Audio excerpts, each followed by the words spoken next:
And Don't Ask, Don't Tell is history, but for gay and lesbian military service members, the fight is far from over. Today, 8 current and former service members filed suit in an effort to challenge the constitutionality of the Defense of Marriage Act. That act prevents the U.S. military from providing medical and survivor benefits to same members of the service in same-sex marriages. Yes. My name is Shannon McLaughlin. We believe strongly that DOMA and laws like it ignore our families and treat us less than our married counterparts. They are an injustice. U.S. Navy Lieutenant Gary Ross is one of the service members who's named in the lawsuit. He's married his partner of 12 years last month as soon as Don't Ask, Don't Tell was repealed. Thank you so much, Lieutenant, for your time. Thank you, Tamara. This is so interesting. The Washington Post has a great article on this, and I think it captures a part of this that goes beyond the partner or the spouse. The children of same-sex couples who are caught up in this as well. One couple profile, and that they're having to have separate health care accounts, and the children of this same-sex couple aren't able to go to the military base to get treatment. Yes, actually, that's a problem for a lot of same-sex couples in the military right now.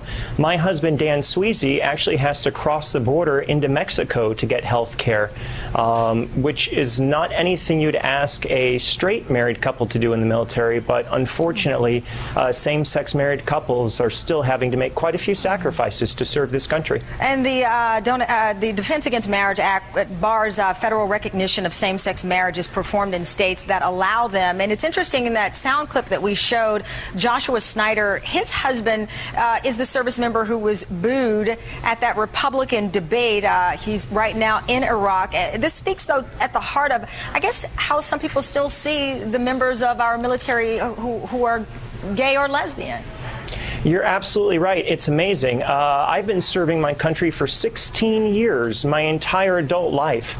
And while my service has always been appreciated and people thank me, especially when they see me in uniform, it's amazing how quickly they just want to dismiss you as soon as they find out you're married to someone of the same sex. And for you and those who filed this lawsuit as well, this is about equality. And it's interesting that starting next year, same-sex partners of federal employees will be able to get expanded health care coverage. So there is a model, if you will, to follow. Absolutely, there is. The Department of State, my understanding, is that they're already making arrangements for their ambassadors and the staffs of the ambassadors that are stationed overseas. So there certainly is a model to follow. It's just a matter of how do we get there from here. Now, the Pentagon has released a reaction or a statement, and it says, in part, we will carefully evaluate the complaint and we will consult the Department of Justice. In the meantime, we will continue to follow the law. What is your reaction to that response? Absolutely, and that's what the military always does do. We take orders and we march forward and we follow the law. I don't think anyone in the military wants to deny same-sex couples the same benefits that opposite-sex couples get. Unfortunately, at this point, they're required to. All right, Lieutenant Gary Ross, we will see what happens with this lawsuit and this challenge. We greatly appreciate your time and, of course, your service for this country. Thank you. Thank you, ma'am.